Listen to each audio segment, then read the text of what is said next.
ಶಾಲೆ ಇರಬೇಕಮ್ಮ ಹೇಗೆ, ಅರಳಿದ ಹೂವಿನ ತೋಟದ ಹಾಗೆ.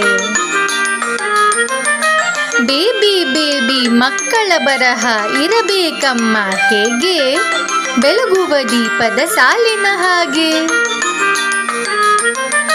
ಬೇಬಿ ಬೇಬಿ ಶಾಲೆಯ ಚೀಲ ಇರಬೇಕಮ್ಮ ಹೇಗೆ, ಬಣ್ಣದ ಕಾಮನ ಬಿಲ್ಲಿನ ಹಾಗೆ. ಬೇಬಿ ಬೇಬಿ ಗ್ರಂಥಾಲಯವು ಇರಬೇಕಮ್ಮ ಹೇಗೆ, ಸಕ್ಕರೆ ಅಚ್ಚಿನ ಜೋಡಣೆ ಹಾಗೆ. ಬೇಬಿ ಬೇಬಿ ಪ್ರೀತಿಯ ಟೀಚರ್ ಇರಬೇಕಮ್ಮ ಹೇಗೆ, ಮುದ್ದಿನ ಅಂಕಲ್ ಆಂಟಿ ಹಾಗೆ.